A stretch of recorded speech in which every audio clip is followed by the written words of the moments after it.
Elhamdülillahi Rabbil alemin ve salatu ve selamu ala Resulihi Muhammed ve ala alihi ve ashabihi ecma'in. Peygamberimiz Muhammed sallallahu aleyhi ve sellem bizge haber bile Allah subhanahu ve teala aytdi: "Ana inde zanni abdi bi." Nişik benim kulum, benim turunda uylay, şunday ben ona karata bulurmun dedi Allah subhanahu ve teala. Devamında ve ana ma'ahu iza zakarani. Hem eğer beni iske alsa ben onun bilendi.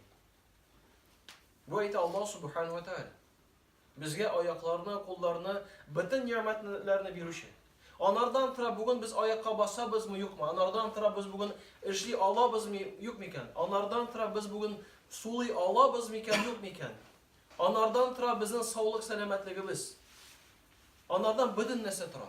Hem Allah subhanahu ve teala devam etti. فَاِنْ ذَكَرَنِ ف۪ي نَفْسِ ذَكَرْتُهُ ف۪ي نَفْسِ. Eğer mine nefesinde iske olsa, uzun işinde iske alırmın diye. وَاِنْ ذَكَرَنِ ف۪ي مَلَئٍ ذَكَرْتُهُ ف۪ي مَلَئٍ خَيْرٍ مِنْهُمْ. Eğer mine birer jilışta iske olsa diye, min anı alardan hayırerek jilışta iske alırmın diye Allah subhanahu ve teala. وَاِنْ تَقَرَّبَ اِلَيَّ بِشِبْرٍ تَقَرَّبْتُ اِلَيْهِ ذِرَاعًا. Kılım bana karış derecesinde yakınaysa, dirsek derecesinde yakınayırmın onlara karata. وَاِنْ تَقَرَّبَ اِلَيْهِ ذِرَاعًا تَقَرَّبْتُ اِلَيْهِ بَاعًا. Eğer dirsek derecesinde yakınaysa, sacin derecesinde yakınayırmın diye Allah subhanahu wa ta'ala.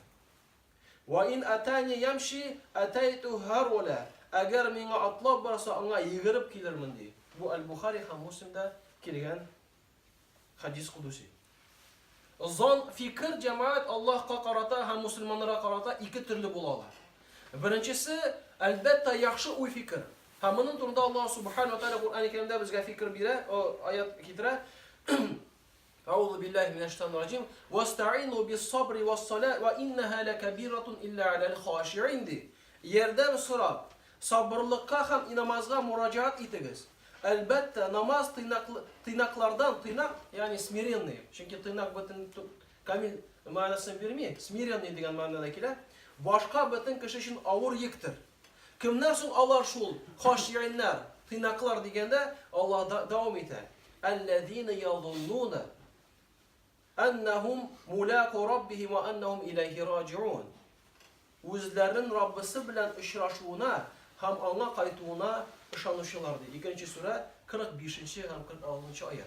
Yazunnune zan fikir. Allah uylıyorlar, Allah anlıyorlar. Kileşekte Allah subhanahu ve teala işraşarlar. Allah teala uz vaadasını uti diyen söz. Demek Allah subhanahu ve teala turuna yaxşı uy fikirde. Bu dünya bitecek Allah etken şey. Kileşekte Allah teala bilen işraşamız. Allah uylıyorlar, Allah ışanarlar şunlara. Mine bu Allah turunda yaxşı uy fikir diyen söz.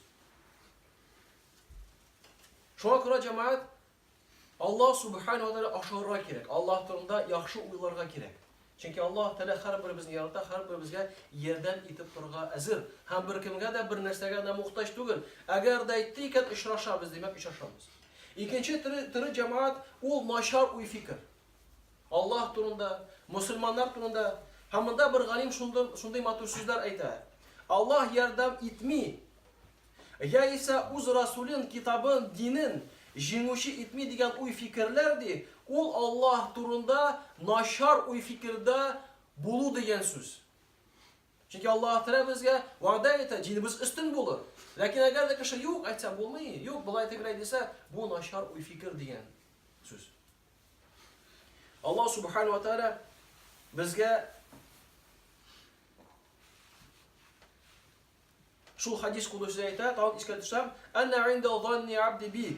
Nişik benim kulum benim turunda uyluyor, şunday ana karata bulurmun. Şuna kadar da kişi naşar uyluyor demek, anlara karata şunday derecede bulur. Peygamberimiz Muhammed sallallahu aleyhi ve sellem kararında bizge ayta, "La yamutenne ahadukum illa ve huve yuhsinu zanna billah." Bunda elbette tercüme etkende maturite tatarışa bulsa, Allah turunda yaxşı uy fikirlerine uylap uluguz diye dünyadan ketiriz. Lakin bunda özünçe bir nişkaligi yo'qolar. Agar da birazdan bozib aytsak, lakin na şul nişkaligini beramiz. Nishik siz o'lmagiz diye. İlla magar Allah subhanahu ve taala turunda yaxşı uy fikrida bo'lib qina. Yani Үләбез. Аллаһ Тәала мине иншалла гафу итер, һәм Аллаһ Тәала мине җәннәткә кертер дигән уй фикер яхшы фикер. Әгәр дә кеше үлгәндә юк инде гөнаһларым күп, Аллаһ Тәала мине гафу итмәс. Инде все минем хәлем бетте, начар хәлем. Менә бу начар уй фикер. Бит кыямәт көнне хәтта шайтан да көтеп торыр. Шундый мәрхәмәтлеге ким булыр Аллаһның кыямәт көнне. Хәтта шайтан, иблис миңа да бер нәрсә булыр дип уйлап җирер. Шуңа әгәр дә шул дәрәҗәдә иблис уйлый инде, безгә карата Аллаһ Тәала мәрхәмәтен күрсәтә инде, Алла бирсә. Мусламаннар китәргә кирәк. Ахмадтан риваят килә. Ана инда занни абди би. Минди ничек турында мин тура кылып уйлый, шулай анарга булырмы? Һәм карагыз дәвамында. Фальязунну бимаша. Нәрсә ничек уйлый, ничек тели, шулай уйласын минем турында ди Аллаһ Тәала. Ин занна би хайран фалах.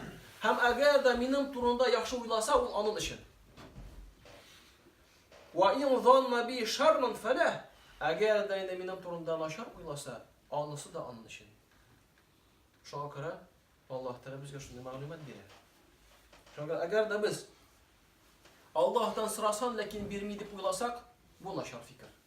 Аллаһка тәвәккәл итеп яшәсәң, файдасы булмас, бу начар уй фикер. Әгәр дә Аллаһ Тәала менә шундый уй фикер кайберчыклар җири. Кешеләр диннән ерак булган кешеләрдә Аллаһ Тәала безне яратты ди һәм бу дөнья ташлады ди безне, онытты. Бу да начар уй фикер. Бу җәмәгать, менә бу икенче төр, начар уй фикер, ул харам. Ул безгә тыелган уй фикер. Без алай уйларга хакыбыз юк. Ул тыелган. Шуңа күрә җәмәгать Аллаһ Тәала һәрбер безгә насыйп итсә иде, гел авыр чакларда да, җиңел чакларда да Аллаһ Субханаһу ва Тәала турында яхшы уй фикердә булырга. Чөнки әгәр дә без Аллаһ Тәала гафу итә дип ышансак, Аллаһ Тәала гафу итә. Әгәр дә Аллаһ Тәала безгә ярдәм итә һәм сихерчеләрдән, күз сүзләрдән саклый дип ышансак, Аллаһ Тәала саклый. Әгәр дә Аллаһ Тәала безне гафу итә, киләчәктә җәннәткә кертә дип уйласак, иншалла шулай булачак. Сәбәп кенә кылырга кирәк. Истигъфар кыл, гынаһ кылма, Аллаһның әмерләрен үтәргә тиеш. Тырыш. Һәм Алла бирсә, нәтиҗәсе шул булыр. Субханака Аллаһумма бихамдик, ла илаха илля ант, астагфирука ва атубу илейк, валлаһу самиъун дуа.